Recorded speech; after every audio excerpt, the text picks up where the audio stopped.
Welcome to the Pittsburgh Penguins postgame here on the Pittsburgh Hockey Now and the National Hockey Now YouTube channel. Hi, I'm Dan Kingerski. So much to unpack from Game 4.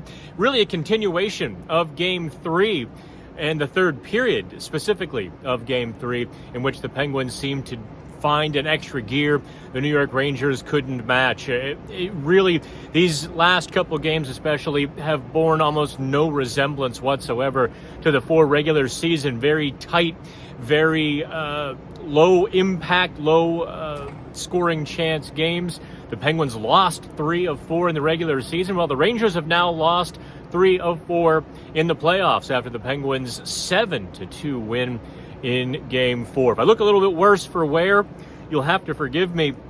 Someday I'll tell you about the brand new cell phone for Dave Molinari and the glitter purple case that I bought just for my own amusement. We'll get to that some other day. The Penguins, I think really, it was kind of a cautious, even game in the first period. Maybe cautious isn't the right word, but it certainly wasn't the fling the barn doors or open and go for it that the second period was. For the first couple minutes of the second period, it looked like two boxers in the center of the ring just throwing haymakers. And then Jeff Carter gets the breakaway. By the way, don't overlook who set up that breakaway. Jeff Zucker.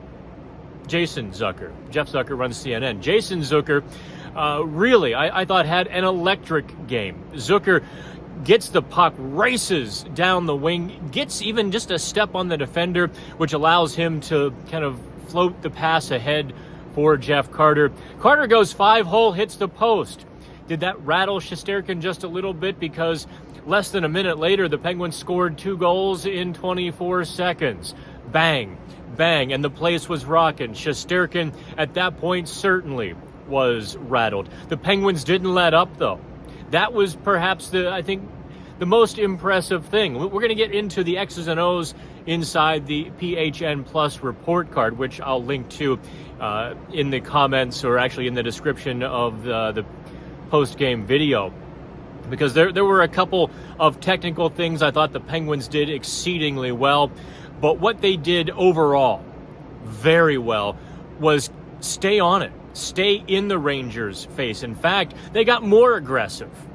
They got a little bit faster. They went after the Rangers and Shesterkin, and like all New York real estate, getting the land in front of that net was invaluable. And I thought the Penguins really have made Shesterkin's life a little bit nightmarish in this series. He's not seeing the shots like he did in the regular season. When he sees it, he stops it. Although He's not seeing the pucks, and maybe as a consequence, when he does see it, he's just a little bit leaky.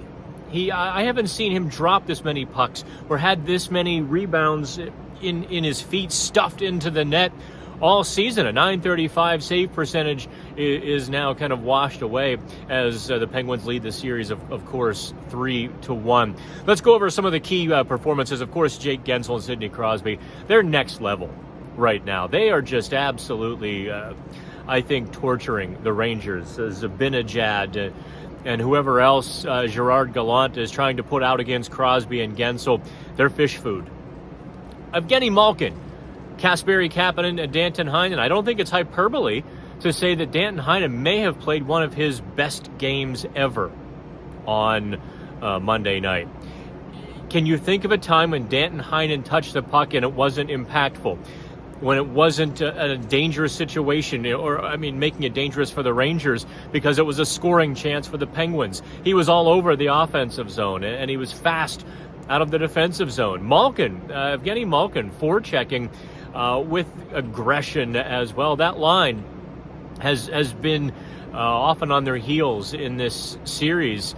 They looked very good on Monday night. And the third line with Jeff Carter, Brock McGinn, and Jason Zucker. Now look, they got their lunch handed to them in Game 3. Despite the Penguins' win, they gave up more high-danger chances in Game 3 than the rest of the team combined. The first period wasn't much different, as I thought that line was a little bit stale, not as aggressive, and maybe maybe the Penguins' worst line, but in the second 2 periods, they poured it on. Of the 5 high-danger chances when they were on the ice, they had 4 of the 5. And I thought Zucker was electric. He really has a lot to prove, and he's playing like it. He's playing like he's trying to make up for lost time, but by the same token, not doing too much. Really doing everything that I think the Penguins fans and the Penguins themselves have been waiting for. So the Penguins up 3-1. They have shoved the New York Rangers to the brink of elimination. We go to New York Wednesday night, Game 5. Dave Molinari and I will have the coverage from Madison Square Garden. So if you're in New York, look us up. The beer is on me, or you. I don't say no to a free beer, especially $12 in New York City. But it's been a pleasure covering this series, and I appreciate all the readers and the new subscribers. Check out PHN Plus. The report card is on the way.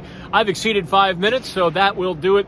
From the seats here at PPG Paints Arena, I'm Dan Kingerski on the Pittsburgh Hockey Now YouTube channel.